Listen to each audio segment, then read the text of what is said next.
So we do that drill.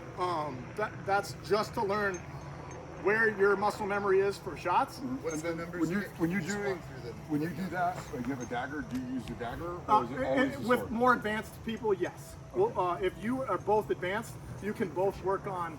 Okay, I'm working with dagger parries now, so we're gonna throw a shot before, and you can parry however you want. If you want to, so now you're gonna throw a shot before, and I'm gonna do what I think is right, which is to refuse my sword, get it out of the way, and I'm gonna cross parry.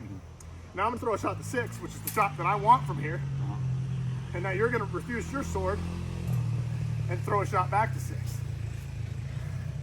And this is where it gets a little awkward, right? Because we're already pre-blocked. You wouldn't normally throw into that, but yeah. So now I'm gonna throw to 8, and he's gonna parry 8, however he wants. And he can throw to my 8, parry 8.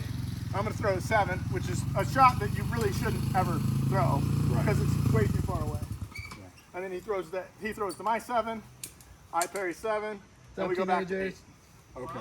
So what's up, teenagers? And the thing we can do with those advanced parries are, okay, I parried the sword, I parried this shot. Where do I have to worry about the sword coming from here?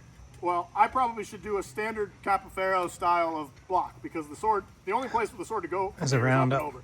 So I should probably go there. The same thing when I'm doing another. Well, it's usually up here. Like I want to block the lines that are available. Yeah.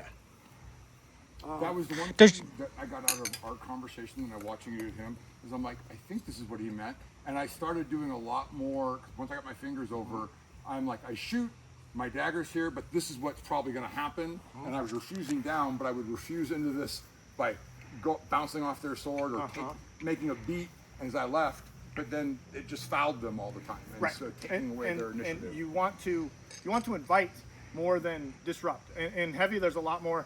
I need to disrupt what you're doing. I need to throw into your, like how many times you throw a flat snap into somebody's shot just to interrupt what they're doing, right? Right.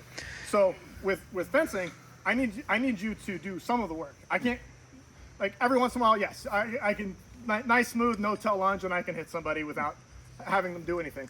But for the majority of the time, I need you to present, give me your weapons, do something so I can take them away and hit you.